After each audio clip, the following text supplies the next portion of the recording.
Throughout human history, plants have played an integral role in shaping spiritual and cultural practices. Among these, cannabis has held a particularly complex place, revered in some traditions, banned in others, and often misunderstood in modern narratives. Today, cannabis is often discussed in the context of medicine, recreation, or legality. But beyond these modern lenses lies an ancient and deeper question: what is the spiritual impact of using cannabis? In this video, we'll move past cliches and legal debates. Instead, we'll examine cannabis as a sacred plant through the eyes of cultures that treated it as a tool for inner work. We'll explore ancient Indian texts, Taoist alchemy, Sufi rituals, Afro-American spiritual systems, and more. The goal is not to promote or condemn, but to understand. Long before industrialization and modern pharmacology, humans had a sacred bond with nature. Plants weren't just resources, they were allies. Shamans, mystics, and sages saw plants as keys to altered states, healing, and knowledge. Cannabis was among those considered powerful, sometimes even divine. In Vedic India, texts such as the Atharva Veda describe cannabis as one of the 5 sacred plants. It was referred to as a gift from the gods, associated with the divine nectar of immortality known as Amrita. Lord Shiva, often depicted in meditative states, was closely linked to cannabis. His devotees, the sadhus, used it not for pleasure, but as part of rigorous spiritual disciplines including fasting, chanting, and isolation. The intent was not to escape reality, but to dissolve the ego. The act of smoking was ritualistic. Clay chillums were used during long meditations. In these contexts, cannabis wasn't recreational, it was initiatory. It served to break down the self's illusions and reconnect the practitioner with deeper truths. In ancient China, Taoist alchemists also considered cannabis a plant of vision and longevity. Texts from the 4th century, particularly from the writings of Gu Hong, describe its combination with ginseng and other herbs to induce lucid dreams or meditative states. In Taoism, every substance possesses qi, a life force energy. When cannabis was used in harmony with the body, it was believed to refine the flow of qi and open inner perception. However, if consumed by someone in a state of imbalance, it could do the opposite, amplifying chaos, confusion, and emotional instability. The idea was clear: cannabis doesn't grant wisdom, it amplifies what's already inside. Just like a magnifying glass, it could help or harm, depending on how it was used. In the medieval Islamic world, certain Sufi orders incorporated cannabis, particularly in its resin form, hashish, into their mystical rituals. For these mystics, the goal was fana, the annihilation of the self in the presence of the divine. Historical records suggest that during spiritual retreats, some Sufis used cannabis to enter deep states of ecstasy. However, this practice was not universally accepted. The poet and Sufi master Rumi warned against depending on altered states to reach God. He wrote, "Why seek God in drunkenness if he already dances sober within you?" In other words, while the plant could be a bridge, it should never become a crutch. Once the seeker begins relying on the tool rather than the path, the growth ceases. The substance, once sacred, becomes a barrier instead of a guide. In the mystical traditions of Kabbalah, there's no explicit reference to cannabis, possibly due to its absence in the cultural context. However, the wisdom within these teachings indirectly addresses the spiritual dangers of misusing power or entering altered states unprepared. The Zohar, a central Kabbalistic text, warns that those who try to force open the gates of light, without preparation may become lost in their own illusions. This mirrors warnings from other traditions, that sacred tools can become dangerous when used irresponsibly. Without grounding, study, and ethical intention, any experience, even one that feels mystical, can become distorted by the ego. In early Christian sects, particularly the Gnostics and Essenes, ritual use of plants and resins is well documented. Some researchers, including Sula Benet and Raphael Mechoulam, have suggested that cannabism, an ingredient mentioned in the Old Testament, may have referred to cannabis. These traditions possibly used cannabis-infused oils during anointing rituals and temple services. Again, the context was sacred, not casual. It wasn't about inducing pleasure but about facilitating visionary states and prophetic insight. When the plant lost its sacred frame, it also lost its spiritual efficacy. That pattern repeats across cultures. In many African and Native American shamanic traditions, power plants like cannabis, tobacco, and ayahuasca were treated with immense respect. In Congolese ceremonies and Amazonian rituals, these plants were used in healing, death rites, and initiations. Cannabis, where used, was part of a larger spiritual system. It was understood that the healing doesn't come from the plant itself, but from its spirit, and that spirit only reveals itself when approached with humility. In Afro-Brazilian religions like Umbanda or Candomblé, cannabis isn't central, but the same principle applies. Every plant is believed to carry Ax, a spiritual force. Using a plant without knowing its Ax is considered spiritually reckless, like using a sacred instrument without understanding the energy it summons. Among the Rastafari, cannabis is referred to as the herb or ganja, and it is considered a sacred gift from Jah, God. Its use is deeply woven into spiritual life. It is consumed during reasoning sessions, communal gatherings for prayer, discussion, and reflection. In these sessions, cannabis is treated as incense for the soul, not a source of escapism. There is no concept of getting high for pleasure. Instead, the act of smoking becomes part of a liturgical experience. The herb is meant to elevate thought, promote unity, and connect individuals to divine consciousness. What ties all these traditions together is one core principle: intention defines the impact. Cannabis is a tool, a potential, a doorway, but what lies behind that doorway depends on the state of the person using it. Without intention, cannabis can lead to confusion, dependency, or disorientation. With intention, it can serve as a mirror, revealing truths about the self and the world around us. In the ancient Hermetic texts, there's a line that reads, "Spirit does not reveal itself to the drunken." The idea is not about literal intoxication, but about clarity of mind. Those who approach sacred tools without preparation risk missing the deeper message, or worse, mistaking illusion for enlightenment. Many traditional philosophies agree on one thing: power plants, cannabis included, act as mirrors. They do not create something new inside us. Instead, they reflect what's already there. And sometimes, that reflection isn't pleasant. Psychologist Carl Jung introduced the concept of the shadow, the parts of ourselves we suppress, deny, or are unaware of. These include old traumas, fears, desires, and insecurities. When a person uses a substance like cannabis, especially in solitude or without guidance, those suppressed parts can emerge. This explains why some users experience anxiety, paranoia, or intrusive thoughts. It's not that cannabis creates those emotions, it reveals them. It strips away the persona and brings the unconscious to the surface. This, in many traditions, is considered the first step toward healing. But without support or understanding, it can also be overwhelming. British occultist Dion Fortune, in her writings on psychic self-defense, warned that entering altered states of consciousness, whether through rituals, trauma, or substances, can weaken a person's energetic boundaries.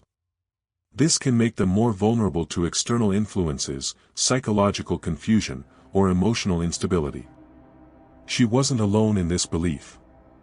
Many mystical traditions emphasize preparation, protection, and guidance before engaging with any tool that alters perception.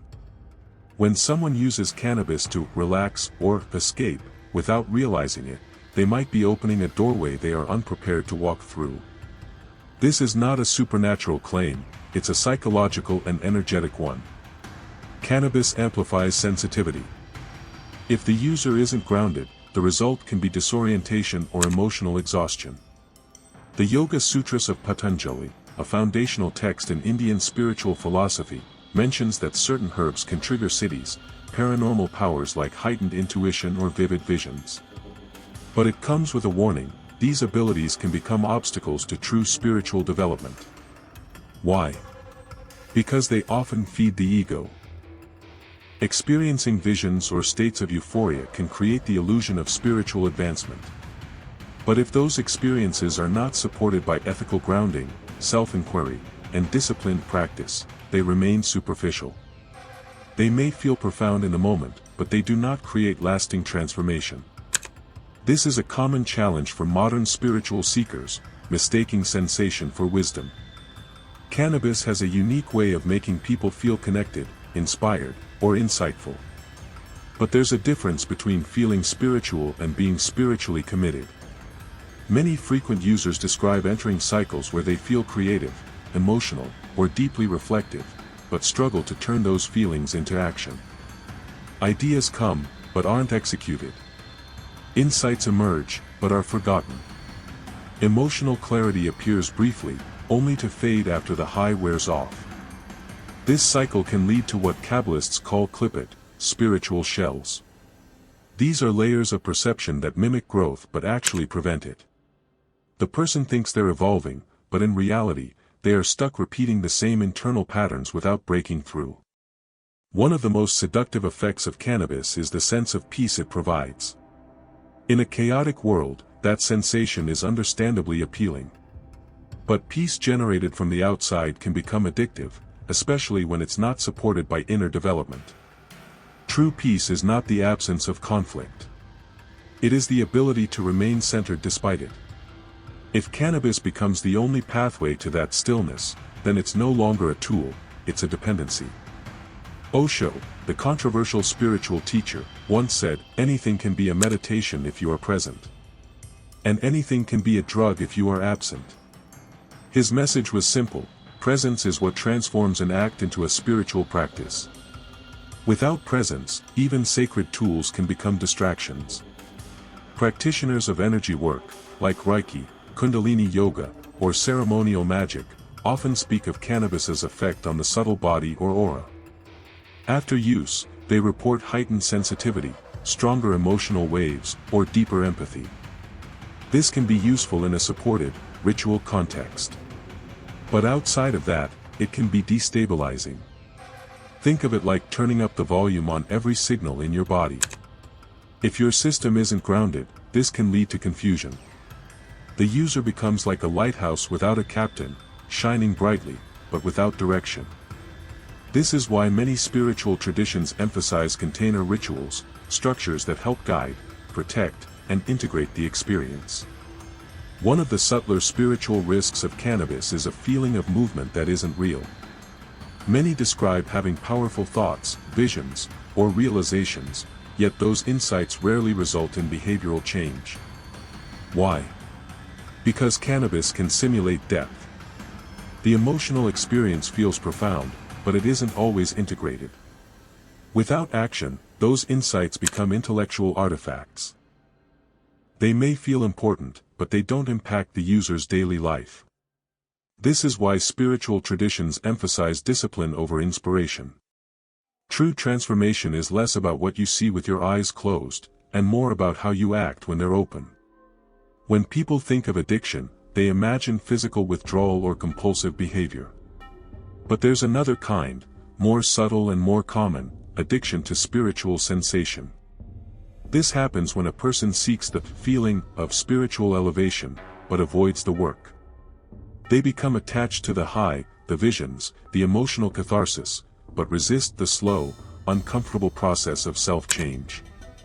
Cannabis, when used repeatedly in this way, can feed this dynamic.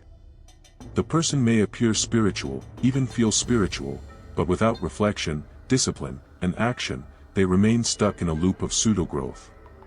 Used with intention, cannabis can become a powerful tool for self-awareness. It can reveal, soften, and illuminate. But used carelessly, it becomes a mask, a way to avoid discomfort, skip the work, or simulate wisdom. The most important question isn't whether cannabis is good or bad. It's this: what are you seeking when you use it? Are you using it to grow? Or to avoid growth? To face your truth? Or to distract from it? The plant, in every tradition where it was respected, was never the answer. It was only a doorway. What matters is not the doorway, but what you do once you pass through. In many ancient and indigenous traditions, cannabis was never used in isolation.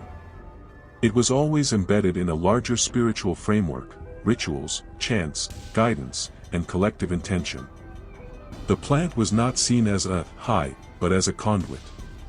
And most importantly, it was rarely used alone. The collective setting served multiple purposes. First, it grounded the experience. Second, it ensured that the person journeying with the plant was witnessed, supported, and kept in balance. Third, it reminded everyone involved, this is not entertainment. This is spiritual work. In Afro-Caribbean, Amazonian, and Southeast Asian cultures, rituals often involve drumming, dancing, prayer, and silence. When cannabis is present, it is treated with the same reverence as other entheogens, ayahuasca, peyote, or sacred tobacco. There is preparation, there is guidance, and there is meaning. A powerful example of cannabis used within a sacred cultural container is the Rastafarian movement in Jamaica. Here, ganja is more than a plant, it is a symbol of resistance, revelation, and righteousness. For the Rastafari, cannabis is referred to as the herb and is considered a sacrament. It is used in reasoning sessions, gatherings of spiritual reflection, communal discussion, and prayer. These moments are not casual. They are intentional. The herb is believed to cleanse the mind, elevate understanding, and connect the user to Jah, the divine presence. The smoke is symbolic of offering, the shared conversation is sacred, and the collective is the temple. There is no performance, only presence. This is why Rastafarians reject recreational use of ganja. To use it without spiritual purpose is, in their view, to desecrate it. On the African continent, particularly in Bantu, Zulu, and Congo Basin traditions, cannabis was sometimes used in rites of passage, funerals, or ancestral invocations. The intention wasn't to get high. It was to connect, with ancestors, with community, and with the spiritual world. The plant was used to induce trance, soften the boundaries of perception, and allow the initiate to move between physical and spiritual realities. But crucially, this was never done lightly. There were elders, rituals, and ethical codes involved. The belief was simple: without preparation, a person could become spiritually lost. With it, they could cross into realms of insight and return transformed. While cannabis was not native to the Americas before colonization, its introduction was eventually woven into some indigenous practices, though rarely as a main plant. In traditions of the Amazon, plants are beings, each with a spirit, a personality, a purpose. Plants like ayahuasca, mapacho, tobacco, and San Pedro are still used in structured ceremonies today. When cannabis is used, it is treated with equal reverence. Shamans in these cultures say, a plant that opens also tests. And the test is always moral. Their message is clear: spiritual substances are not neutral tools. They are active forces. They can teach, but only if the user is humble, clear, and ready. In modern society, cannabis has undergone a dramatic shift. Once a sacred tool, it has now become a commodity. It's marketed in glossy ads, sold in dispensaries, referenced in pop songs, and memed on social media. What was once spiritual is now aesthetic. In this cultural landscape, the plant is often removed from its symbolic roots. It's used alone, casually, frequently, and with no intention other than temporary relief or distraction. While legalization brings many benefits, including decriminalization and access for medical use, it also raises an important question. What happens when a sacred tool is turned into a product? The answer is, it loses context. And without context, its power becomes distorted. The plant still opens doors, but no one explains what to do once inside. During the 1960s, Western youth began exploring altered states en masse. Cannabis, LSD, and psilocybin mushrooms were used as tools for social rebellion and spiritual awakening. There was genuine curiosity. But there was also a lack of structure. Figures like Timothy Leary and Alan Watts encouraged experimentation. But without traditional frameworks, many users fell into chaotic or misguided paths. Some touched glimpses of spiritual truth, but struggled to integrate it into daily life. Aldous Huxley, who deeply explored the psychedelic experience, warned that visionary states can reveal, but they do not teach. Insights are flashes. They must be followed by discipline and action. Otherwise, they become just memories. Across cultures, one message keeps resurfacing: a plant like cannabis needs a vessel, a sacred space. This could be a ritual, a gathering, a prayer, or simply silence with intention. Without a container, the experience spills. It loses shape. It becomes whatever the culture around it projects, whether that's rebellion, relaxation, or escapism. Cannabis is like water, it takes the form of whatever holds it. If the container is sacred, it becomes a sacrament. If the container is chaos, it becomes a distraction. This is why rituals matter. They focus the mind, align the body, and invite the spirit. Ritual is not superstition. It is spiritual technology, a system for making meaning. Today, there is a quiet resistance rising. Young people, spiritual seekers, and traditional communities are returning to intentional plant use. They are relearning how to fast, pray, sing, and reflect. They are building new temples, sometimes digital, sometimes ancestral. They are asking, how do we bring reverence back? How do we smoke with clarity, not confusion? The answers are not always easy, but the questions themselves are powerful. They remind us that cannabis is not just a plant. It is also a mirror, a messenger, and, when honored, a mentor. So perhaps the real shift we need isn't in the plant itself, but in how we approach it. The plant hasn't changed over thousands of years. What's changed is our culture. Our speed. Our silence. Our rituals. Our willingness to sit with discomfort. To use cannabis spiritually today means to go against the grain. It means slowing down, listening more, and smoking less. It means asking, what am I seeking? And is this plant helping me find it, or just distracting me from the search? Ultimately, cannabis reflects the values of the culture using it. In a society that emphasizes productivity, speed, and external success, the inner journey often gets neglected. But if used with intention, respect, and community, the same plant can be a gateway to healing and wisdom. Cannabis is not sacred by default. It becomes sacred in relationship, with the user, the context, and the community. The question is no longer, is this plant powerful? It is. Are we creating a culture strong enough to hold its power responsibly? True spiritual growth is not measured by how altered you feel, but by how anchored you remain. Enlightenment isn't something seen behind closed eyes, but something lived with open ones, in relationships, in responsibilities, in routine. Cannabis, like other power plants, offers moments of insight. But insight is only the beginning. The real work begins after the smoke clears. Can you apply what you've seen? Can you integrate what was revealed? Spiritual practice isn't built in moments of euphoria. It's built in moments of consistency, in how you speak, how you treat others, and how you carry yourself when no one is watching. One of the most important questions a user must ask before consuming cannabis is: am I expanding consciousness, or am I avoiding it? The difference lies in intention. Using cannabis to deepen meditation, to prepare for ritual, or to reflect on one's inner world can be powerful. But using it to mute emotions, fill silence, or avoid responsibility is something else entirely. Osho famously said, "Anything can become a meditation, if you are present. And anything can become a drug, if you are absent." Presence is the dividing line. And cannabis, being an amplifier, will either deepen your clarity, or your confusion, depending on where your mind already stands. One danger of habitual or unconscious cannabis use is the creation of spiritual illusion, the sense that one is evolving when in fact they are simply looping through recycled experiences. Mystics and occultists call this the trap of the false light. It's the feeling of profound insight without the accountability of action.